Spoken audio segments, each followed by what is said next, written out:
We're going to talk about argumentation. Who am I? I am part of the adjudication core for this tournament, and I am also a European champion, and I just made the finals of the World Championship with my partner.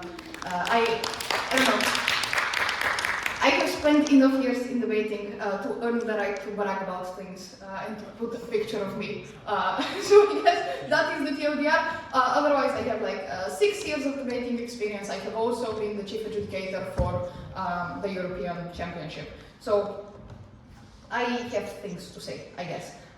So we are going to start firstly by defining two levels of proof. So each argument needs to be proven, right? This is how we differentiate competitive debating than generally arguing with each other in our everyday life. It is that we make claims and we substantiate those claims with proof. But proof can be divided on two separate levels. We have macro proof, which is proving an argument. That is done by proving each step of the arguments. Arguments tend to have different steps. I'm going to go into that in a second. And this is macro. So we are talking about the burdens. Burden and steps of argument are interchangeable. We just call them burdens in, I guess, European debating at least. And then there is the micro level, which is proving each individual step. So the first bit is trying to figure out what the steps are, and the second bit is giving proof for those different steps. So here we have mechanisms, analysis, of those claims, but this is kind of how it goes. Then let's look at some key definitions. So we have kind of an agreement when I'm saying certain words, what those words mean. So we have the building blocks of an argument, we have claim, analysis, mechanism, and impact. And I have for each of those things a definition that is going to come on screen. The first thing is a claim, which is we are claiming a specific change will occur based on a given topic. Now this change can be positive or negative based on what we want to claim, right? Every argument that we are making within a speech aims to prove that there is a change happening, and this change is for the better or for the worse. And with this, you're trying to convince the judge that something ought to happen or ought not to happen. Claims tend to be structured, X leads to Y, and an example of this is this policy will lead to job openings. You're trying to create a certain change, and this is kind of the whole idea of an argument in itself. But more importantly, we have analysis, which is piece of information, which is often factual, intuitive, logical, and correct to claim. So this is something that you don't necessarily need to prove. A claim you need to prove. Analysis is what you back up this claim with, and the analysis itself tends to be something that all of us agree upon. We kind of cannot disagree with it, or at least it's very hard because it's just intuitive, it's something that we agree. To find the correct analysis to support the claim, we often ask the question, why is the claim true? And the analysis is very often about context. So if the claim that I made is this policy will lead to job openings, and let's say the policy is us removing the minimum wage, then the analysis with which I will substantiate removing the minimum wage will lead to more job openings would be companies now employ more people because companies have more money to employ those people because they don't have to pay them a minimum, they can pay them lower. So the money that they have pays for more people. This is the analysis with which I would substantiate the claim that I made earlier. And this analysis, as we kind of established, needs to follow that it's just logically true and intuitive, and it's a little bit hard to disagree with. And it's just about the context. Like I can even go further to claim different companies. So maybe we have factories. Those factories, making it a little bit more specific, will be able to hire more blue-collar workers. But we also can make it specific to another context. We can make it about white-collar jobs and about, for example, financial institutions. The thing is, the analysis tends to be more specific as you go deeper into the context and separate it into different types of situations. Then we have mechanism. Now here is where, especially international debating, gets very messy because we often use them as words interchangeably, but there is a little bit of a difference. So it is how a piece of analysis causes a particular actor to change. So analysis itself does not prove change in and of itself. It rather claims something about the status quo or about the change that we are aiming to create. The mechanism is the explanation of how this changes. So mechanisms often need to be analyzed. They're like claims. They can be integrated within claims why a particular policy or narrative would affect them in a particular way to cause this change. I'm going to give an example just in a second. I know that's a little bit confusing. Debating in general is a little bit confusing just because, I don't know, it's based on words and words tend to be confusing. And then we have impact, which is the consequence of an argument, obviously. What would the result of this change that we are trying to prove, the desired impact that you're aiming within a debate, and how this generally affects people. The thing about impact is we always want to affect individual people. For example, the economy doing better, obviously is a consequence, it is an impact, but in debating we always try to explain how this affects the average person or a certain population of people. So the economy doing better is not enough, you need to make it more specific to the group of individuals that are then later getting affected by this. So the economy is doing better, thus people will get jobs, thus people will live comparatively better lives because they're not unemployed. This is how an impact kind of needs to unfold. And the question that we ask ourselves to identify an impact is, why is this claim important? So those are kind of the two basic questions that I'm assuming you have also started in the very beginning of your debating career. Why something true, which tends to answers what analysis is, what mechanisms are, and why something important, which tends to answer what the impact of all of this is. So, how do burdens play in all of this? This is until now we kind of gave the definitions about the micro approach of proving. Now we go on to the burdens and the macro approach of proving. So the base questions that I said you probably have started with is, why is this true, why is this important, to making it into burdens, which are claims, mechanisms with analysis, and then reaching to impacts. And the burdens are kind of connecting all of this. Again, just a second, I know that's confusing, just how it is. Now, the burdens are the building blocks of an argument. We have different burdens, which are the logical steps that we need in order to explain the change, so the change that we are seeking to create with an argument, and also reach the desired impact that we have. So to analyze, we need to successfully break down the argument or the change that we are claiming into its parts to give them analysis so we can prove it then with the micro approach to proving, I guess. Then, the argument seeks to prove a change. The burden is the building block of this. There are 3 or 4 most basic burdens that exist generally in all arguments, and this is how you would want to ideally separate most arguments. We have proving why X happens on one side of the house, side of the house being one of the proposition or opposition, why it doesn't happen on the other, and why this is good or bad.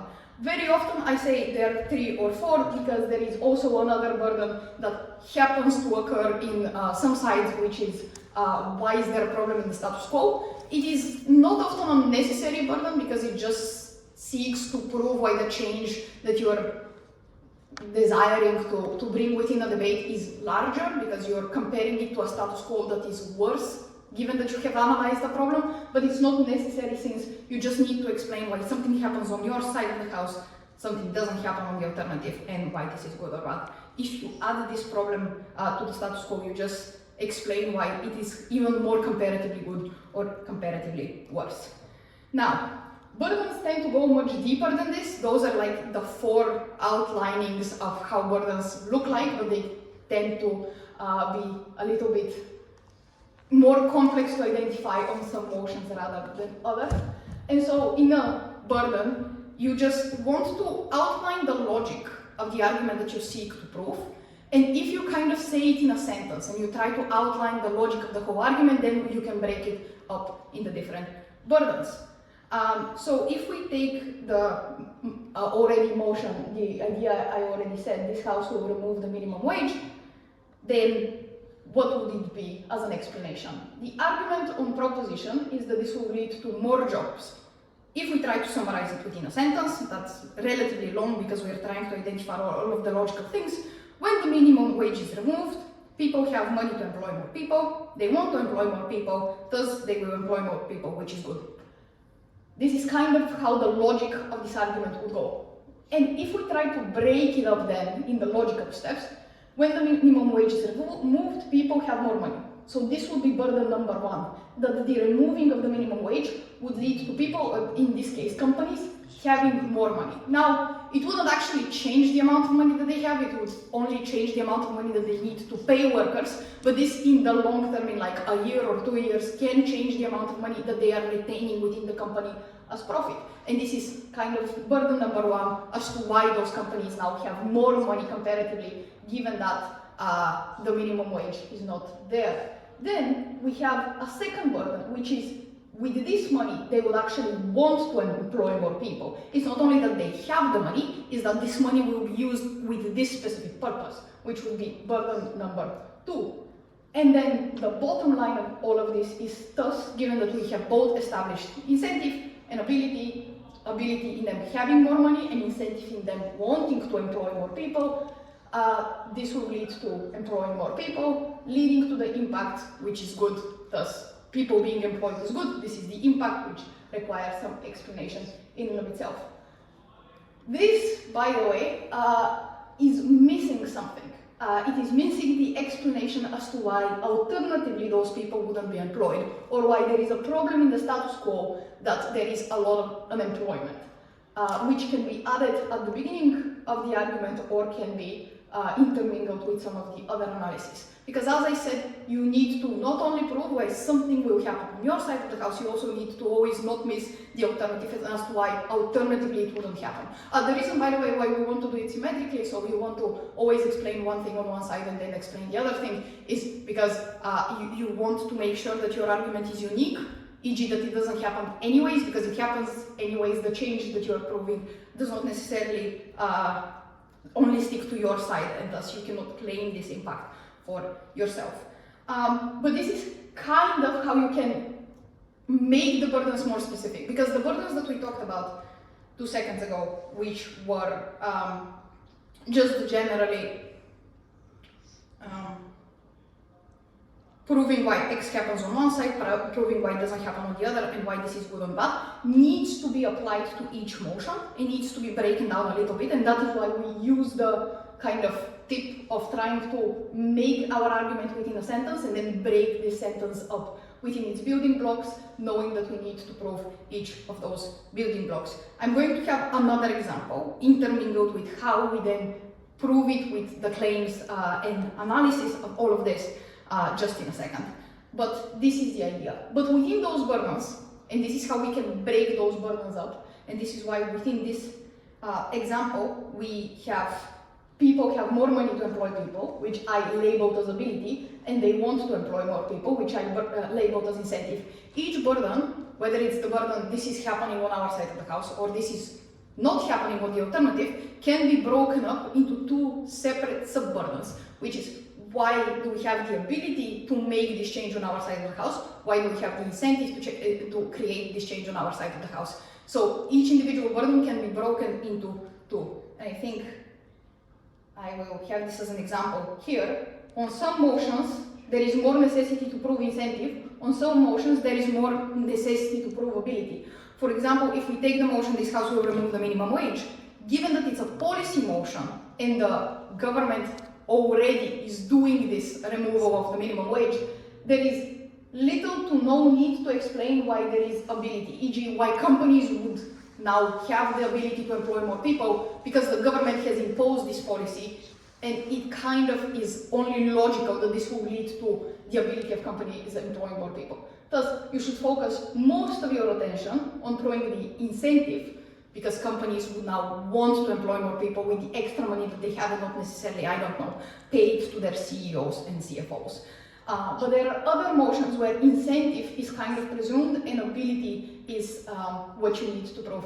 And this is the example that I always give why we are between those two things, incentive and ability, always in debating. And any analysis that you ever give is going to either fall in one of those categories. It's because if I want to build a skyscraper and I have the infinite desire in the world, I really want a skyscraper like Trump, to be called Velina Tower or whatever, but I don't have any money, it's not happening. But if I have all of the money in the world, but I have no incentive, no desire for this skyscraper to be built, then it's also not going to be built. So both of those factors need to be true for any change ever to occur in our world, and this is why all of the burdens have those subpoints, proving either why incentive exists and then ability exists, or why it doesn't exist, based on whether you want to prove harm or benefit. And this is the idea, and again, some motions presume one of those things to exist. It's kind of intuitive. Most policy motions presume some type of ability. Some of the narrative motions presume some type of incentive, especially when they're about a specific actor or a specific subgroup, where you need to characterize what they want, but then the incentive is somewhat presumed, and you need to spend a little less time thinking about that. Okay, going back a little bit to the example. So another motion that you're probably very encountered with, but again, because we are trying to firstly go through the basics and then we're going to build it up to a little, something a little bit more complex. This house will legalize weed. The claim that we want to make, the argument that we want to make. Oh my god, this cat is very cute. I understand why this city is called the city of cats, now that I'm here for a while.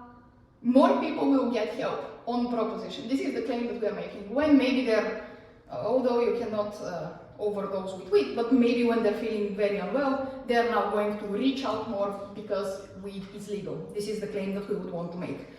Now, the different burdens within this, as we try to kind of copy-paste them, are programming the status quo, solution to this problem, e.g. why this happens on our side of the house, more why this solution doesn't exist alternatively, and impact. Those are, again, the four most basic burdens that exist, and then we are trying to tailor them to the motion.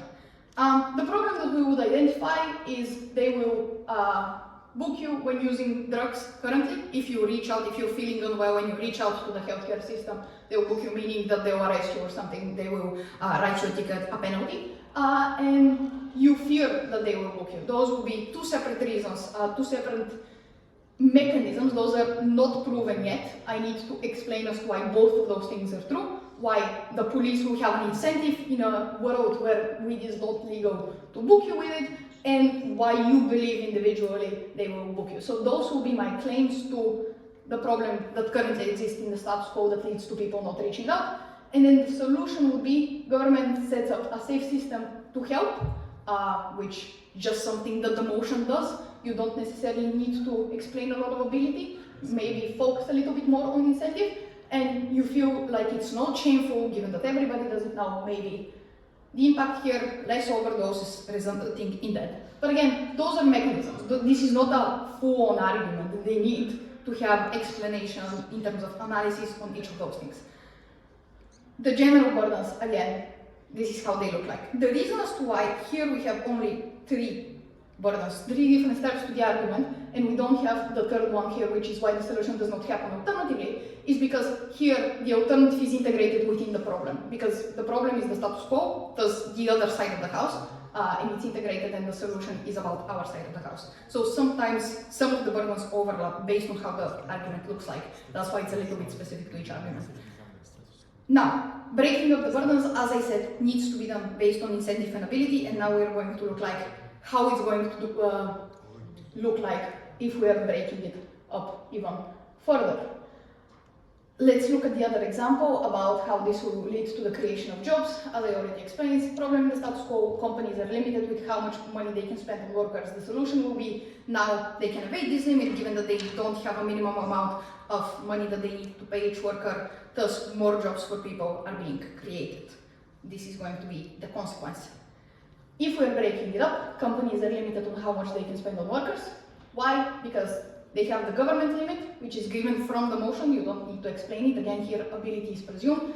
They prefer to buy machines over people now, because when there is a minimum wage, comparatively, machines are going to be less cost effective than workers, and more people are a liability. Maybe they can sue you if something goes wrong, all of those things. That's why maybe you prefer not to have a lot of workers.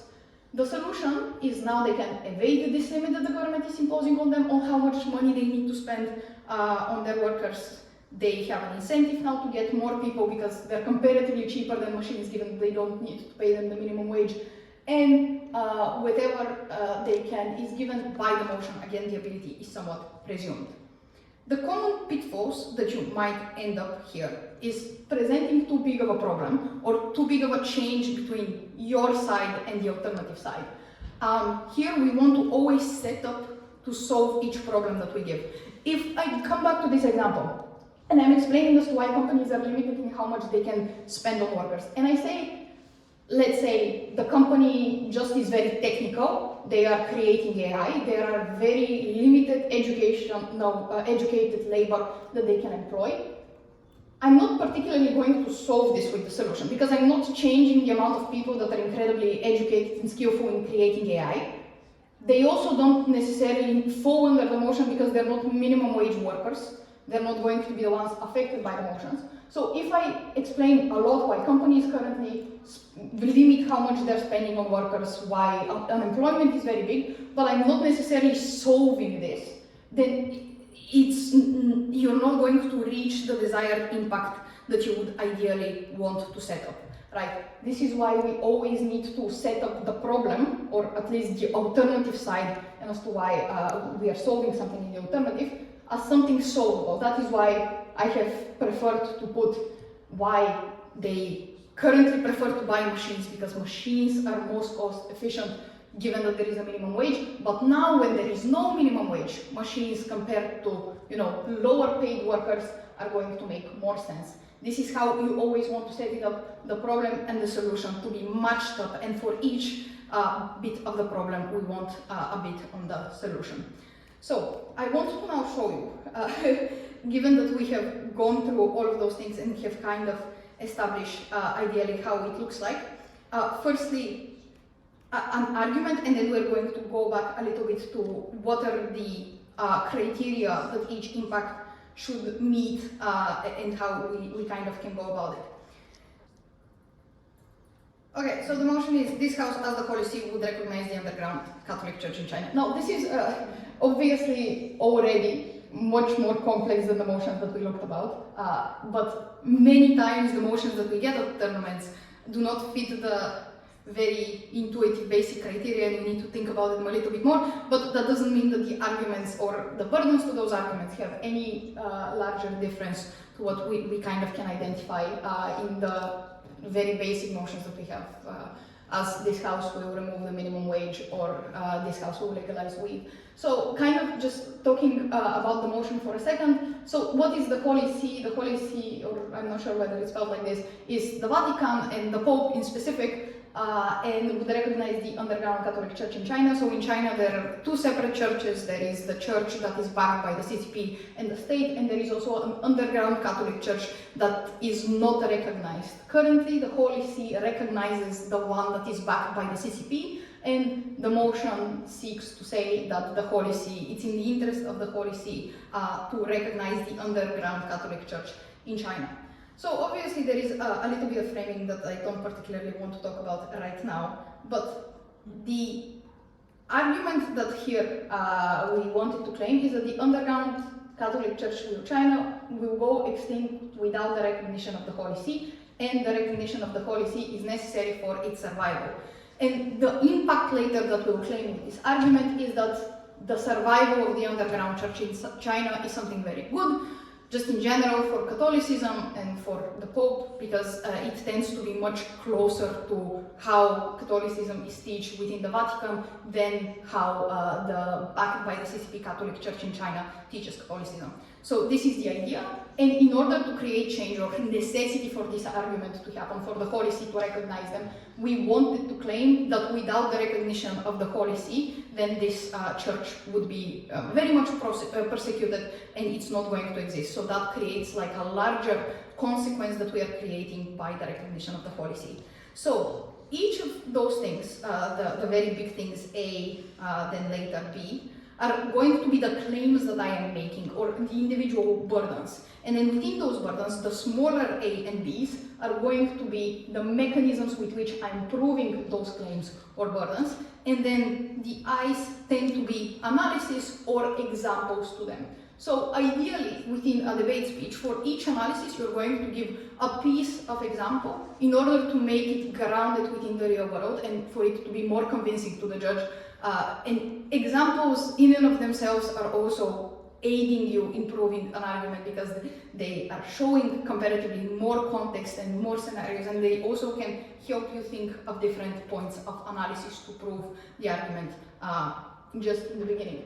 So, what I want to claim first is that China is currently doing to the underground church. They are outlawed, they are persecuting them. This creates a problem in the status quo, right? They're being persecuted, they're going to die without the support from the Holy See. This is the problem that I'm setting up, that I'm later going to solve with the recognition of the Holy See. As you can see, it's not worded like, what is the problem in the status quo? We have a lot of persecution, but this is the idea. So, those basic burdens that we talked about then get transformed into being a little bit more specific to the argument. But given that in the argument I am claiming, and as I have phrased it, that there is persecution in the status quo, then the first thing that I need to prove that the problem exists, that there is a persecution in the status quo. Then I'm going to give a couple of mechanisms in which this happens. The first mechanism is that there is criminal persecution, and then what comes after the two dots is the actual analysis. So leaders of the underground churches are often charged under broad,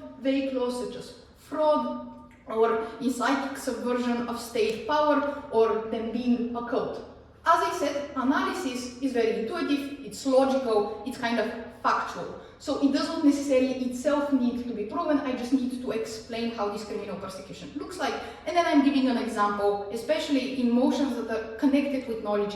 Having those examples at hand is very persuasive. So, for example, an elder person was arrested for fraud charges with family. I just want to note here, this was a prepared case, so obviously there is a lot more context and a lot more knowledge integrated within it, but I think it's just a good case study to see how all of those concepts that we talked about actually translate to a written case. Then, this is the first mechanism that I have, that there is criminal prosecution. I have proved it to a certain extent, so this persecution happens, thus the impact of there is persecution in the status quo, there is some urgency for us to intervene, is set up. Then I give another mechanism, which is shutting down churches, and an explanation as to why this happens. Authorities do it in this way, and then another example there. As you can see, I am giving 3 or 4 mechanisms per burden in order to set up that there are different levels on which this operates. Now, this is helpful for 2 things. Firstly, to convince the judge that this is something proven. In BP, very often, we are convinced only after there are more than 2 mechanisms per burden that something happens, but also, in reality, it helps you further your argument and the argument to be more protected against rebuttal. Because very often what people that are doing rebuttal are going to do is they're only going to respond to the first or the second reason. And if there are 2 or 3 or 4 independent ways in which this burden is proven, this logical step of the argument is proven, then it's much harder to dismantle because they're independent. The key word here is independent. The criminal prosecution is not necessarily connected to the shutting down churches. Or the shutting down churches is not necessarily connected to surveillance that is leading to deterrence to people going to those churches. Those things need to be independent with the idea that they need to stand onto each other. If they're not independent, then there is going to be a lot of circular reasoning within the argument. It's not going to be as strong. Then the second claim that I am making, which is kind of the solution to this. So I have explained currently the CCP has a lot of power. It's prosecuting this church. Now, on the alternative, when the Holy See recognizes the underground church, this will change. Why would this change? And again, here within those reasons, you can notice that there are both ability mechanisms and incentive mechanisms in order to cover my basis. I can also go about to separate this burden in 2 to first explain why there is more ability for those churches to operate on their own and why there is more incentive. I have chosen to integrate those 2 things. It doesn't matter how you structure it within the burden, it just matters that you're sure that you have covered both of those bases. So I have explained why they have comparatively more ability to protect themselves from the CCP, because they have financial supports. Now the Holy See is supporting them financially, maybe through back channels, maybe through other ways, but they're supported financially so they can shield themselves, shield their worshippers from surveillance, all of those things. There is also pastoral election and guidance. This also kind of applies to the ability of the church to continue existing. And again, I can give a couple of ways in which this manifests. All of those double I, triple I, are individual pieces of analysis proving the burden that there is, proving the, mechanism which then proves the burden as to why pastoral elections and guidance means that there is more resilient church. Although it's not typed out, this is the idea behind this. And then it proves both that there is a problem in the status quo and that there is a solution in the status quo. Then we move on to the impact, which is why is the underground Catholic Church so important to survive, specifically to, the Holy See in general, which is kind of supportance more. I won't move to the Patriarch Church, which is the one backed by the CCP, explaining us why those people need a lot of guidance, need to be protected by a church, and they are preaching the right scripture in Catholicism. I already hinted at that when I was talking about the argument, how they are much closer to the Catholicism taught in the Vatican than the state-imposed church. So this is kind of the idea of how I am proving as to why this consequence is specifically important, but also this is an actor motion, meaning that I need to prove why it's important to the Holy See in general, why they need to take this course of action. That's why I'm making it more specific to things that they would want to do. This is kind of the idea of how an argument then manifests and how I would have my notes kind of for speech. It's just, we have the burden that is rephrased to be specific to the motion. Then I have individual mechanisms that are the bolded things before the two dots. And then I have the analysis for each of those things, where I am conscious always when I am giving those things to firstly, the problem that I am giving to be solved by the solution, and not necessarily outlining too big of a problem. Here, arguably, by the way, I am outlining too big of a problem, and I'm kind of banking that my mechanisms for the solutions will stick with the judge. That is the first thing that I need to make sure that the problem I'm outlining isn't too big. And then the second thing I need to make sure is that the individual pieces of mechanisms within each burden are both hitting incentive and ability. Or if they're not both hitting incentive and ability, the motion is one where we talked about this. Maybe ability is something that is more important to prove, maybe incentive is something more important to prove. But this is kind of how a very written out case would look like, going beyond the very basic motions that we can talk about. A little bit more on impacts, and then we are going to get a break before the next piece of, I guess, workshop, where Peter is hopefully going to teach you a lot about strategy and going to make sense more of this, maybe with other words that you understand more than mine. That's okay, I'm very So, impacts. To analyze or characterize impacts, if we want to strengthen them, we cannot only say, okay, more jobs means economic growth, people are not unemployed, this is something good. They are a separate piece of the argument, and they deserve the same amount of attention that we are giving the other pieces. And as a person that often does not give a lot of attention to impacts, this has actively harmed my debating career. So you can kind of, when you're making your speech, you need to separate it in equal kind of timestamps, where the impacts receive as much attention within your speech as the other parts of the case, because you not only need to convince the judge that something happens, but that this something that's happening is something incredibly important, right? There are around 3 or 4 or 5 different ways in order to make it a little bit more systematic of how we can prove that consequences are incredibly important.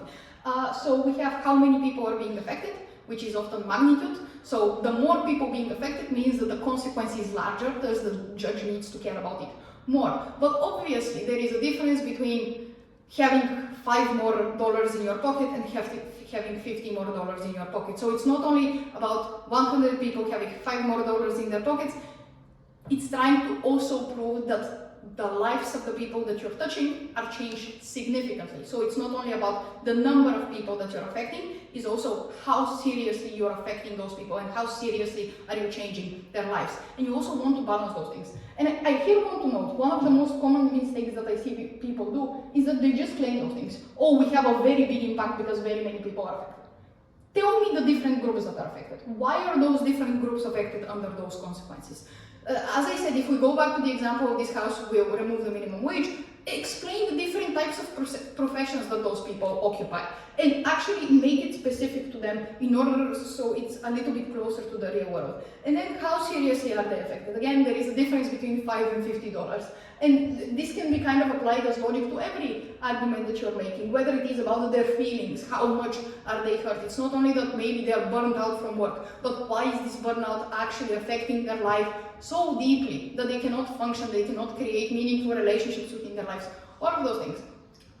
And when you have proven kind of that a lot of people have been affected and why they have been affected to a level which actually changes their life in a meaningful way, you can also go another route. Not prove that very many people are affected, but the people that are affected are people that we care about disproportionately more than others. We as a society very often prioritize vulnerable people. That's why we give welfare to the poor. That's why we very often during war care for mothers and children comparatively more than we care for males. It's because they are comparatively more vulnerable. They don't have a safety net. They cannot protect themselves. And this is why affecting a group that's more vulnerable is something that makes our argument stronger, even if the other argument that the other side is claiming has a bigger magnitude of consequences. And how long-term will this effect of this action last? Is it going to affect their life and change their life only for a year, or is it going to last within the next 10 to 15 years? And if we again translate it to this house will remove the minimum wage, is this removal of the minimum wage going to generate a lot of jobs right now for the next year, and then in a year everything is going to equalize and we're going to lose those jobs again? Or is this removal of the minimum wage going to last within the next 10 years and going to actively within 10 years create jobs each year passing? Those are two very different impacts, because very effectively how much it lasts into the long term affects the magnitude of people being affected, because it's not only people right now, but it's also people within the future. So again, those two are connected. There are also the fifth point, I think, is uncertainty. This is not said within the slides because it again affects the other things, how deeply people are affected, how many people are affected. Is just how certain is the impact to happen. Because sometimes some arguments kick in only under certain circumstances. We call them very often situational arguments, or just generally situations. When very often we are, the best example that we have of this is when we argue about war, we cannot be certain that every argument that we analyze is going to be happening 100% of the time. For example, if a team wants to claim that nuclear Armageddon is going to happen, obviously this argument does not kick in 100% of the times. It is a high risk argument with low chance of probability, but it's still weighed because it's high risk. It has a very big impact, but the judge needs to take into account its low probability and needs to balance those two things. So it doesn't take the full scope of the impact, but it rather mitigates it a little bit because it's less likely to happen. So we also sometimes tend to weigh arguments and compare arguments between each other based on their probability to happen. And here I want to make a side note on certainty, which is very often a mistake that we do in debating is we try to generalize arguments and make them apply for many different groups at the same time, and this makes them unlikely to happen for all of those groups. And sometimes the way to increase certainty is find the differences between the groups that we are affecting and then explain why the argument affects them in a unique way. This is why I started this by explaining maybe it's a good thing to break up the different types of companies that are affected under the policy, and then how those companies would interact with their respective subsection of the population that is educated for those jobs, because it maybe have a slightly different impact. And in order to increase certainty and for other teams and the judge not to say, oh, but this doesn't happen all the time, is to try to be a little bit more nuanced and to not try to overgeneralize, but rather just try to break things up into groups of people, which makes the categories a little bit more manageable. And again, this is kind of going back to what I said in the beginning, impact should always reach people. they should always be illustrated. Illustrated means that you should always have examples for them. For each piece of the impact, you should always try to back it up with an example that sounds plausible and explain how the impact compares with the status quo in order to prove this uniqueness. But again, the whole argument is based on the idea of playing between the status quo and the alternative. So this should be relatively easy if the argument has been structured properly around the burdens. But yeah, this is kind of covering the basic building blocks and then trying to contextualize them in a little bit of a harder argument, given you want to make them specific to the motion. Now we're going to take a break and then Peter is going to talk